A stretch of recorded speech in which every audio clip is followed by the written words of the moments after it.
Hello, welcome back. Okay, so I talk so much shit about how much I love journaling, why I love it, blah blah blah. If you've seen Whoa. Okay, let me start over. I am obsessed with journaling. If you follow me on Instagram, that's basically it. Or you've watched my morning routine video, I talk about journaling so much that I annoy myself.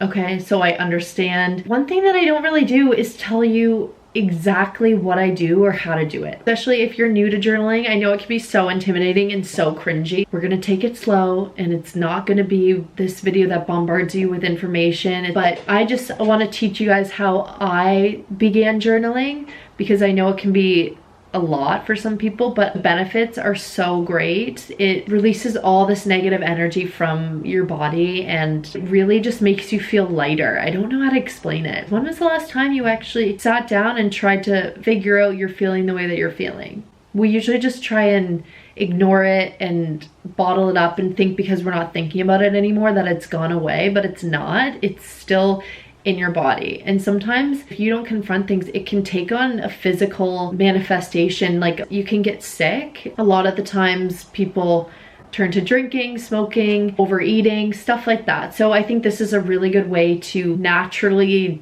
kind of detox your body. I don't know how to explain that, but if you journal or you have made it a habit by now, you know exactly what I'm talking about. So much more open-minded, less cluttered, and you just feel like a lot of the things that you were once worried about aren't actually a big deal. And so if you're going through anything stressful in life, obviously there's different situations where some are more severe than the others, but I really do think that this is a really good way to start. If you're stuck or you feel tense, you feel like you're gonna explode, this is where you should start. I'm gonna sit down and I'm gonna teach you how to do it. So this is what this video is gonna be today. So if you don't give a shit about journaling, don't watch this video. I don't even know why you clicked on it. Step number 1, get a journal. Here's my journal.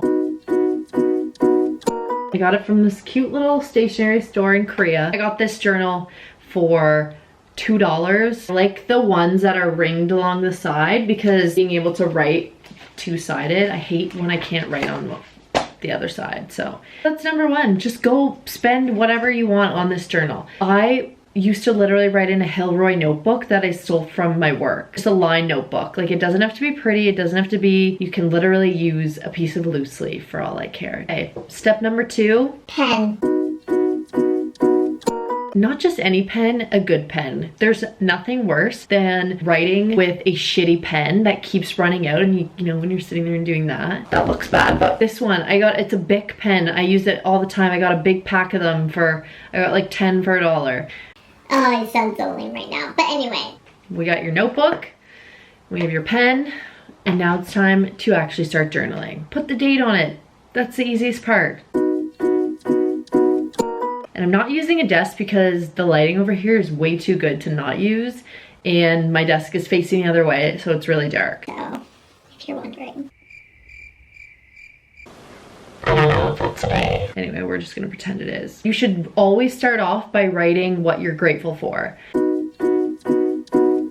It's a gratitude list. You've definitely heard of it before. When I'm writing my gratitude list, I usually do 10 things. I always do that after my brain dump, but if you're really stuck and you don't know where to start when your pen hits the paper, start by writing 3 things that you're grateful for. And I don't just mean like, Oh, my mom, my parents, my cat, my dog. That is so broad. It's time to get a little bit more specific. If you're writing a gratitude list and the first thing that you're grateful for is, let's say, your parents, super broad. Let's try and narrow that down. What did your parents do to make you feel grateful for? Oh, well, they've done everything for me. Okay, well, that's also really broad. So for me, if I'm thinking about it, the first thing that I'm thinking of is I'm so grateful for my parents, for how much time they put into just driving me places when I was younger. Doing any sports, think about how much time, money that your parents put into your sport, how much time they put into driving you everywhere when you were younger. So that would be a good place to start. So then you would write, today I'm so grateful for my parents for all the time that they've put into driving me around when I was younger for sports. I don't know. So another example that I write in my journal, so there's gratitude, and then there's also a limiting beliefs. So what I mean by limiting beliefs is, why do you feel like you can't accomplish something? For example, for me, I didn't want to start YouTube, I didn't want to start a blog or anything like that because I felt like no one was going to care about what I had to say specifically. Or it's already been done 100 times before. Why would I even try and put myself out there? It's been done before.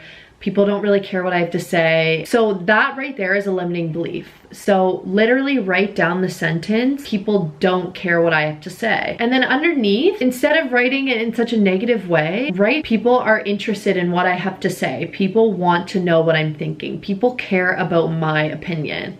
Start writing that. Whether it's true or not, your brain doesn't know the difference. So just keep telling yourself that people want to hear what you have to say. So start writing it in a positive, affirming way. People do care about what I want to say. People do want to listen to what I have to say. So another limiting belief would be, oh, well, too many people have done it already. That is coming out of a place of such scarcity. That's something that I really struggle with. How many people have an Instagram account and how many people have a YouTube account? And how many of those people are making videos about health and wellness or journaling or productivity? Literally millions. That just means that people are obviously interested in the topic. Don't just look at it as a way as, oh, well, there's already a million other people doing it. There's no point in me even trying. Write down that this is an opportunity for you. There's millions of people doing it, which means millions and billions of people like reading about it. The world is an abundant place and you have to start thinking that way. You can't keep thinking in such a scarcity mindset. You know, we're kind of programmed to think that way because back in the day, you had to think scarcity because you didn't know when you were going to be fed next. You had no idea where your next meal was going to be coming from, all that stuff. You did not know when your life could end. So we're always thinking scarcity, scarcity, but you have to change, you have to drill that into your head by journaling that the world is an abundant place. I hope this makes sense. Start out by doing gratitude and then you can go into writing down your limiting beliefs. You're really stuck and have no idea where to start, literally start by writing your feelings in bullet points. And even if you're feeling meh, just write meh. Or if you're feeling happy, write happy. If you're feeling upset, write upset. So you've tried to get in touch with your feelings. You've gotten something out on paper. You kind of know why you're feeling that way. Maybe you just don't really want to admit it to yourself. Actually, maybe you just genuinely don't know. But if you at least put that feeling into context, that's one step closer into figuring it out. At least you're acknowledging yourself and your feelings and that you're actually feeling upset today. Then maybe after that, the next day you can say why you're upset. So-and-so canceled plans on me and now I feel like she doesn't really like me or she doesn't want to hang out with me. Your mind starts really playing tricks on you. That a lot of the time what you're feeling isn't actually what's happening. It's all just made up in your head because your mind is coming from this place of scarcity and panic, and it always goes to worst case scenario. And usually 9 out of 10 of the times that thing isn't true, or what you're worried about isn't actually gonna happen. Your mind is just trying to keep you safe right now. That's literally all it is. And by journaling, it kind of makes it seem silly, some of the stuff that you were so once worried about and so scared to talk about. That's why I really like the power of journaling. I think it's such a good way to get what you're feeling and put it into words. Even if it doesn't make sense, it'll make sense to you. I hope this video was a little bit helpful. Get the journal, get the pen, write the date, and start off with writing maybe one sentence about how you're feeling, maybe one word about how you're feeling, and go from there. Set no expectation for how it's going to go. Just start writing. The fact that you put in that initial effort to make yourself feel better, give yourself credit for that, because a lot of people just ignore the fact that they even sat down and tried. Like, that's